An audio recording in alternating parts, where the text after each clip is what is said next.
Welcome, everyone. Today we are taking a retrospective look at a formative period in computing history known as the blue screen era. In the late 80s and early 90s, coding was about more than just syntax. It was about choosing a tribe. This is the story of two titans that defined an entire generation of developers, Turbo Pascal and Turbo C. We will examine the distinct philosophies behind these environments, from the strict teacher that was Turbo Pascal, with its emphasis on structure and discipline, to the loaded gun that was Turbo C, offering raw power and unfiltered control. Join me as we revisit these iconic tools and their lasting legacy on the world of software development. To understand the impact of the Borland Revolution, we must first examine the traditional batch process that preceded it. Historically, software development was a fragmented, linear workflow. A developer had to manually edit a file, save it, exit the editor, run a separate compiler, and then invoke a linker before finally being able to execute the program. This multi-step cycle was notoriously slow and cumbersome. Borland fundamentally disrupted this model by introducing true in-memory integration. The Borland way unified the editor, compiler, and debugger into a single cohesive feedback loop, what we now recognize as the integrated development environment. By pressing Ctrl F9, developers could instantly compile and run their code. If a compilation error occurred, the system provided immediate red-hot feedback, jumping the cursor directly to the problematic line of code. What makes this transition even more remarkable is that both of these environments, the disjointed old process and the integrated new one, operated under the strict 640 kilobytes RAM constraint of the MS-DOS era. Let's examine the fundamental philosophical divide in early systems programming, Wirth's law versus K&R's freedom, as exemplified by the rivalry between Turbo Pascal and Turbo C. On the left, we have Turbo Pascal, often referred to as the strict teacher. Created by Anders Heilsberg, its philosophy prioritized elegance, readability, and safety above all else. Its strong typing system was designed to prevent common errors by strictly forbidding accidental assignments, for instance between an integer and a character. The syntax was deliberately verbose and English-based, utilizing keywords like begin, end, and procedure to ensure that the code remained self-documenting and structurally sound. In stark contrast, we have Turbo C on the right, colloquially known as the loaded gun. Rooted in the philosophy of providing close-to-the-metal power, Turbo C favored terse, symbolic syntax, such as curly braces, double ampersands, and increment operators. While this provided immense flexibility and efficiency, it came with significant risks. Its environment allowed for pointer anarchy, where memory was treated as a simple flat array, giving developers total control but also total responsibility. This freedom frequently led to the issue of dangling pointers, which often resulted in hard system freezes, a severe consequence of the language's uncompromising performance-first approach. When comparing the technical trade-offs between Turbo Pascal and Turbo C, we focus on three primary pillars: speed, string handling, and modularity.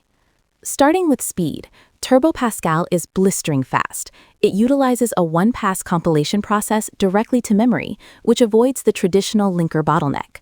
Turbo C is significantly slower because it requires separate preprocessor, compiler, and linker stages, often resulting in long build times for large projects.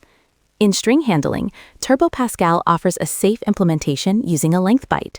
While this limits strings to 255 characters, it prevents common memory errors. Turbo C uses risky null-terminated arrays. If the null terminator is missing, the program will print memory garbage. Finally, we look at modularity. Turbo Pascal was ahead of its time with the introduction of units and the TPU format, which provided pre-compiled binary interfaces. Conversely, Turbo C relies on text-based header files, requiring the system to reparse thousands of lines for every inclusion, further slowing down the development cycle. Let's examine the syntax required to initialize a graphics environment in Turbo Pascal compared to Turbo C. On the left, Turbo Pascal utilizes the uses clause to import the CRT and graph libraries. The graph driver variable is assigned using the detect constant, followed by a call to initgraph.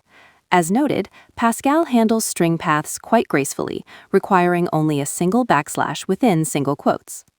Moving to the right, Turbo C uses the #include preprocessor directive for graphics.h. While the initialization logic is similar, C requires the use of pointers, indicated by the ampersand symbol, to pass the addresses of the driver and mode variables to the init graph function. Additionally, because the backslash is an escape character in C, the file path must use double backslashes, illustrating a more rigid syntax requirement for initialization. This slide presents a syntax study of the animation loop, comparing Turbo Pascal with Turbo C. On the left, Turbo Pascal utilizes a verbose structure characterized by natural English keywords like repeat and until. This approach prioritizes readability and is described as being inter or regular in its structure. On the right, Turbo C offers a contrasting approach that is dense with symbols such as curly braces, exclamation points, and compound assignment operators. This style reads more like a mathematical equation, emphasizing conciseness over verbal description. By examining these two examples, we can see how different programming philosophies influence the legibility and symbolic density of code. Troubleshooting the flash and exit phenomenon is a critical skill when working with legacy software. In the DOS era, graphics drivers were not integrated into the operating system. Instead, programs relied on external files like ega.vga.bgi to render visuals. If the directory path specified in your code does not perfectly match the actual file location, the program will launch and then terminate immediately, resulting in the characteristic flash and exit behavior. To fix this, you must first verify the location of the ega.vga file on your virtual drive. If you are using DOSBox and have placed the BGI file in the same folder as your executable, you can resolve the issue by setting the path parameter in the init graph function to an empty string. This tells the program to look for the driver in its own local directory, ensuring a successful initialization of the graphics system. This slide illustrates a fundamental culture war that historically existed between the academic world and the professional software industry. In the classroom and the demo scene, the focus was on languages prioritized for their pedagogical clarity. These served as the primary tools for high school computer science curricula and found a unique home in the demo scene, where programmers valued the ability to blend clean, high-level logic with efficient inline assembly blocks. On the other side of this divide are systems and what is often called the engine room. This represents the industrial standard, the languages utilized to build Unix, develop low-level drivers, and create the commercial game engines that defined an era, such as Doom and Quake. These languages are essential for interfacing with Windows API functions and carry a distinct cool factor. For many developers, mastering this side of the divide represented taking off the training wheels to engage directly with the raw power and complexity of professional systems development. Let's examine the evolution and legacy of these foundational development environments. Turbo Pascal evolved into Delphi, a transition that introduced the Visual Component Library, or VCL. Delphi's primary strength was its ability to combine the inherent safety of Pascal with rapid visual GUI construction. Parallel to this, Turbo C evolved into C++ Builder. This represented a brave attempt to bring the VCL framework to the C++ ecosystem, though it was eventually eclipsed by Microsoft Visual C++ within the enterprise market. The final verdict focuses on the specific needs of the developer. For a 2-hour app, or rapid software development, Turbo Pascal was the clear winner, featuring a unit system that was decades ahead of its time. Conversely, for a 20-year library, Turbo C is the winner because the C ABI established itself as the definitive computing standard, ensuring unparalleled long-term compatibility. To begin our journey into the past, we must first set up our digital time machine through 3 essential steps. First, acquire an emulator. We recommend downloading DOSBox, specifically the DOSBox Staging or DOSBox X versions for optimal performance and compatibility. Next, create a workspace by making a folder on your physical machine, such as C:\retro, which will act as your virtual hard drive. Finally, we perform the mounting ritual within the emulator interface. By entering the commands shown, you will mount your local folder as Drive C, navigate to your desired directory, and execute the application to launch your retro software environment. Once the blue screen environment is active, you will use this specific Pascal code to verify the system's configuration. The time travel program demonstrates basic console output and interface setup by clearing the screen and applying a yellow-on-blue color scheme. This culminates in a simple output message confirming your entry into the 1990 era environment. Please be aware of a known compatibility issue. If the program triggers runtime error 200, it is due to modern CPU speeds being too high for the original Pascal calibration loop. In such instances, a patched CRT.TPU unit must be utilized to ensure stability. For those seeking the path of least resistance, the browser option offers a zero installation solution. This approach is ideal for a quick fix of nostalgia, as it utilizes JS-DOS emulations that run directly within your web browser, completely bypassing the need for local configuration. Key resources for this method include compileexplorer.com and the extensive MS-DOS software library hosted on archive.org.